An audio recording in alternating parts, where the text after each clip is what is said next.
Ce shiur est dédié pour l'élévation de l'âme de Yechiel ben Moshe Zichron Livracha, de ses parents Menuchatam Eden, qui demeurent au paradis. Amen.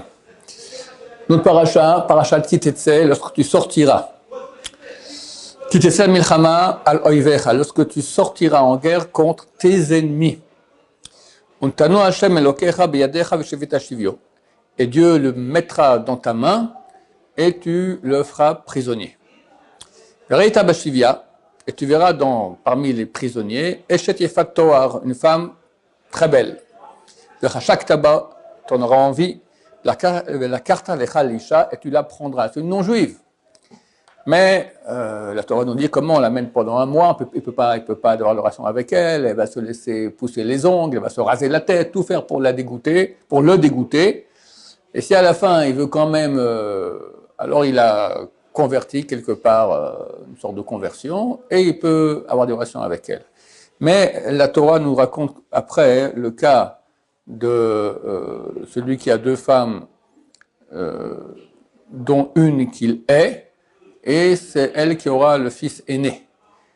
Et après, on parle de Ben Soromoré, le fils qui est un enfant de 13 ans, entre 13 ans et 13 ans et 3 mois, qui va voler ses parents du vin, de la viande, et il va le condamner à mort. On parle d'enfants ratés. La Torah Rashi nous dit qu'il y a, Sage Israël nous dit qu'il y a un rapport. Celui qui prend une femme, une belle femme comme ça dans le combat, alors il aura un garçon raté qui va lui faire beaucoup de problèmes, comme ce fut le cas avec le roi David. Le roi David, son fils aîné s'appelait Absalom, il a fait un putsch militaire, il était le fils d'une Efat Toar, d'accord, là. C'est la fille du roi de, je ne sais plus quel pays qui était au nord d'Israël, elle était très très belle, et il l'a prise. Le fils aussi était très beau, Absalom, il s'est pris pour ce qu'il n'était pas, et a fait un putsch militaire contre son père. Pour finir, il a été tué par les généraux du roi David. Quoi qu'il en soit, la Torah ici autorise cette femme. Alors, Yecheskel Avramsky, lorsqu'il était rabbin à Londres, il a profité de cette paracha pour expliquer une chose. Là-bas, à l'époque, pas tout le monde était religieux. Il y en a qui ont dit c'est trop dur, il y a des mitzvot qui sont trop durs. Notre femme, elle nous a interdit la moitié du mois. Il y a des bons plats qu'on peut jamais manger, je ne saurais jamais c'est quoi, etc. Bon. Elle a dit regardez, on voit exactement le contraire ici. On voit que la Torah annonce que celui qui va se marier avec une femme comme ça, qui était faite prisonnière durant la guerre, qui était très belle, il peut se marier avec elle, mais on lui annonce des tas des enfants tordus, etc., etc., etc. Donc la Torah aimerait beaucoup que le type se marie pas avec elle. Mais néanmoins, elle n'a pas interdit. Pourquoi? Les sages Israël ont dit que pendant la guerre, le combat, le Sahara, il est tellement fort, le mauvais penchant, que si on ne va pas lui autoriser cette femme, il va la violer de façon interdite. Donc la Torah a permis cela. Donc on voit que lorsque la Torah voit qu'une mitzvah est trop dure à faire, elle le permet. Donc toi, qu'est-ce que tu me racontes maintenant que c'est trop dur de faire la nida, trop dur de la cacheroute, etc. C'est des bêtises, d'accord. Quand la Torah voit que c'est trop dur, elle l'autorise. Avramsky. Nous, on va parler ici d'une chose super intéressante dans la mesure où elle va aussi toucher l'actualité brûlante, Be'ezrat Hashem. Le Al-Sheikh HaKadosh pose une question. Il dit ici, c'est marqué au début de la paracha, lorsque tu sortiras en guerre contre tes ennemis. J'ai bien accentué cela auparavant, c'est un pluriel.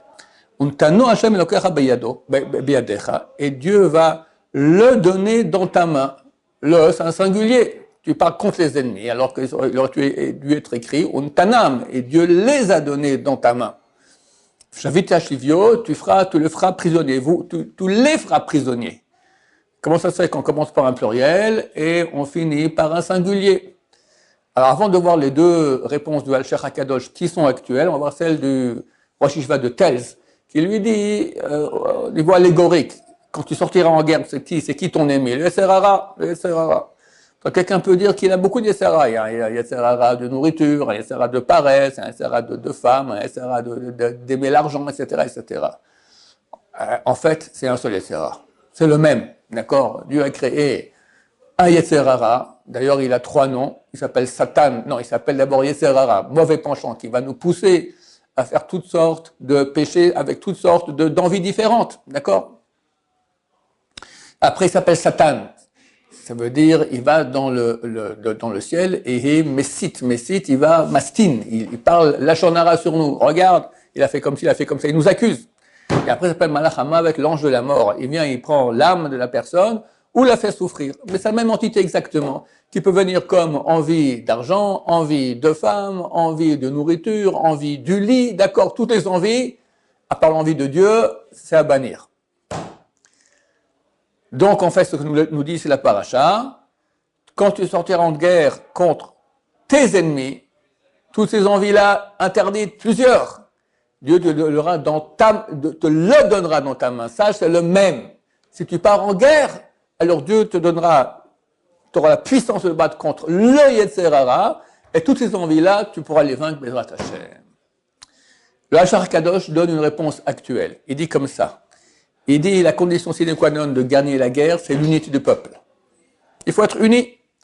Alors, si tu pars en guerre, uni, comme un seul homme, alors, mida keneged mida, mesure pour mesure, Dieu aussi, il va te donner l'ennemi dans tes mains comme un seul homme.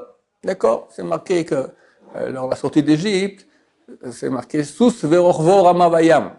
Le cheval avec son cavalier a été englouti par la mer. Mais il n'y avait pas un cheval, il y en avait plusieurs, des centaines et plusieurs cavaliers. Mais pour Dieu, c'est que comme un. Dieu va nous donner les ennemis dans notre main comme une personne. Si nous on est unis comme un, alors les ennemis seront comme un aussi. C'est ce que dit ici la Torah. Quand tu sortiras en guerre contre tes ennemis, Dieu le donnera dans ta main comme une personne, parce que toi aussi tu es uni. Évidemment, c'est actuel qu'il faut qu'il y ait l'unité dans le peuple, Bezrat Hashem. Deuxième terout de réponse de Alcher, qui est encore plus actuel, et là je vais me régaler dans ce que je vais vous dire, Bezrat Hashem. De qui on parle? On part en guerre contre les ennemis, mais Dieu le donnera dans ta main. C'est qui ce le? C'est le ministre, l'ange du pays ennemi. Chaque pays, chaque nation a un ange. C'est cet ange-là qui va nourrir la nation, c'est cet ange-là qui va faire la guerre pour cette nation-là. On voit que lorsque Bnei Israël sort d'Égypte, ils arrivent près de la mer de Jon, qu'on appelle la mer Rouge, mais c'est faux, c'est la mer de Jon. Yamsouf, c'est marqué nulle part dans la Torah, la mer Rouge, d'accord, elle n'est pas rouge, rien du tout, elle est une mer de Jon. Et tout à coup, ils voient cet écrit, Vayara'am, Mitzrayim, et Mitzrayim, comment c'est marqué là-bas? Noseach Re'em. V'hine Mitzrayim Noseach Re'em. Et voici l'Égypte qui les poursuit. Mais c'est écrit au singulier. Ça veut dire, les Égyptiens, on aurait dû dire, c'est l'Égypte les poursuit.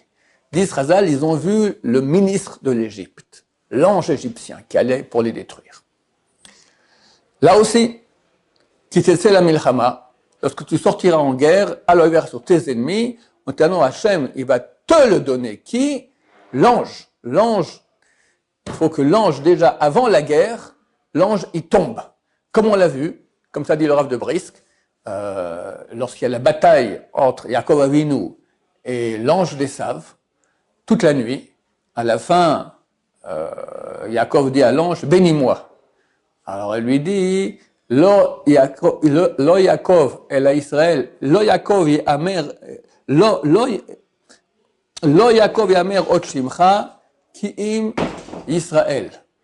On t'appellera plus Yaakov mais Israël, qui sarita im Elokim vanashim vatuchal, parce que tu as été sar. Sar, ça donne en français le mot sire. Un sire, c'est un ministre, d'accord? Parce que tu as réussi à être un ministre, un dirigeant avec Dieu et avec les êtres humains. Dieu, c'est l'ange, tu t'es battu avec moi et tu m'as vaincu. Et les êtres humains, Rachid dit sur place au nom des sages d'Israël, Lavan, qui avait quitté après 20 ans de fréquentation difficile de Lavan, il a vaincu, et Esav.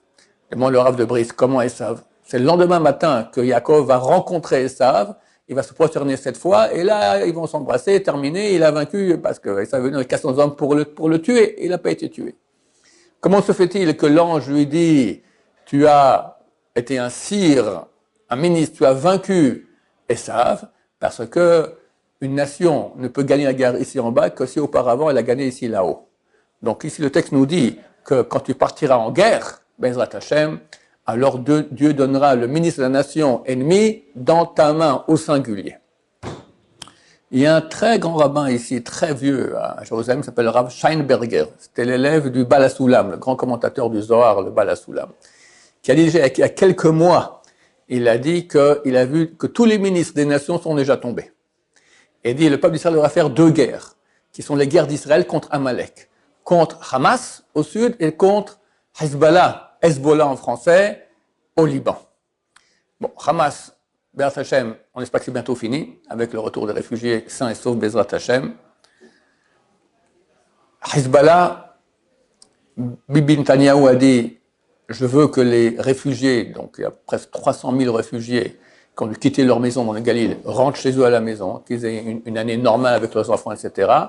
Donc, incessamment sous peu, on rentre en guerre avec le Liban.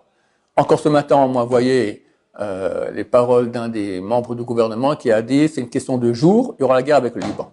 Et chers amis, ça veut dire que c'est bientôt fini. J'ai une source, je ne peux pas la citer qui c'est, comment c'est, qui a dit clairement, lorsqu'on va attaquer le Liban, ça y est, ça sera fini, c'est une question de pas beaucoup de temps. Donc, vous rajoutez cela avec tous les arguments que j'ai dit dernièrement, comme quoi Mashiach arrive bientôt, il faut se préparer, ça y est, on va se rapprocher de la fin des temps. D'ailleurs, pas besoin que ce soit c'est des gens qui voient des choses, qui ont dit ça, mais j'ai pas le droit de les dévoiler qui c'est. Il sait même pas que je sais, c'est quelqu'un d'intermédiaire qui m'a dit, etc. Donc, on reste sous la secret. Mais des gens qui voient très très bien, d'accord, on a eu d'autres cas, on a vu, ils ont vu très très bien des choses, et ils ont dit quand on attaque le Liban, ça y est, c'est la fin. Combien de temps? J'ignore. Je rappelle ce qu'il est écrit dans le Gaon de Vilna, qu'à Rosh Hashanah, c'est la sentence, la fin de la sentence des ennemis d'Hachem. Sinon, un Zohar qui dit que ça finira vers le 5, j'avais dit 12 qui se lèvent, c'est faux, 5 qui se lèvent, vers le 5 qui se lève. Donc, en tout cas, on se rapproche de la fin. Et pas besoin des gens qui ont des visions, parce que c'est logique. Moi, qu'on rentre en guerre avec Hezbollah, alors l'Iran va s'exciter, et si l'Iran rentre en guerre, l'Amérique le rentre dedans, et je l'ai répété plusieurs fois, lorsque l'Amérique va vaincre l'Iran, Mashiach vient Bezrat Hashem.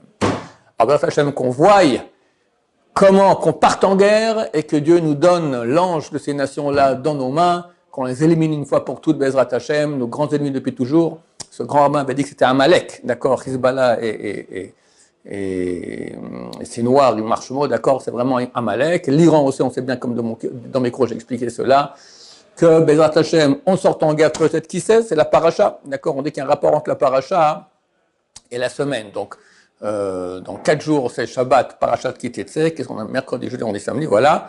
Peut-être que ça sera durant cette semaine-là encore que Titse la Mechama, parce que tu sortiras en guerre, à l'œil vert sur tes ennemis. On a 5 fronts. Untano Hashem, il te donnera, lui, voilà la source de Amalek, tous les ennemis, cet ange-là, dans tes mains, et on le vaincra, Bezrat Hashem, rapidement, avec Mashiach Tzidkenu, Baruch, Adonai, l'Olam, Amen, va Amen.